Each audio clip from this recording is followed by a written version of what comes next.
السلام عليكم ورحمة الله وبركاته أحبابي في الله.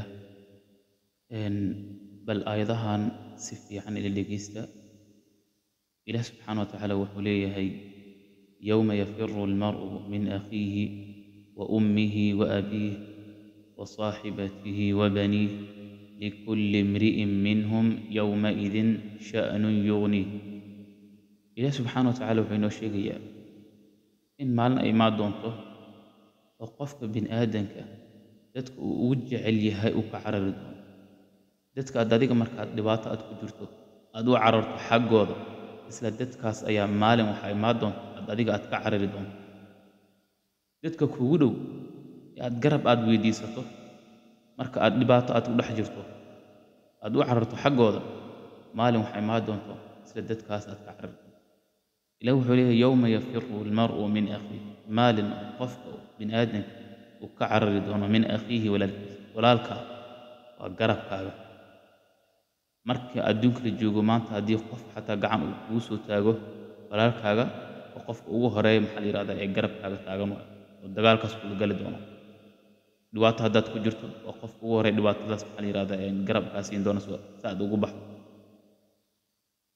marka walaalkaa waa kaas, waa midka ku farxa maxaa la yidhahdaa farxadaada, waa midka la muruga markaad adiga murugsan.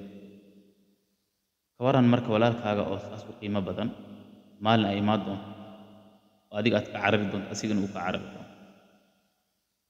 wa ummihi wa abiihi, hooyada iyo aabbaha. hooyo iyo aabbo waa labada qof keliya aan marna seexan karin markaad adiga dhibaato aad ku jirto, markaad adiga xanuunsan tahay. yacni marna lagama yaabo hooyo iyo aabbo inay dhib ay kugu fiirsadaan. oo waalidkaaga aad jeceshahay ayagna aad iyo aad ay ku jecel yihiin.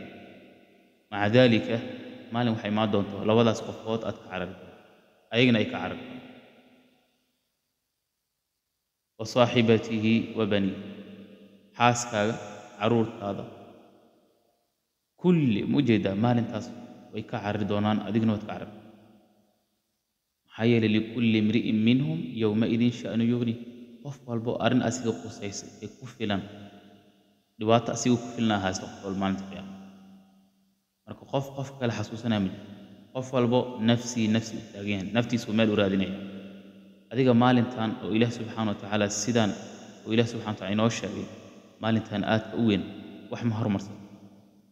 camal aad bir aad ugu badbaado ma hormarsan. inta hadda la joogo ka fiiriso. wassalaamu calaykum waraxmat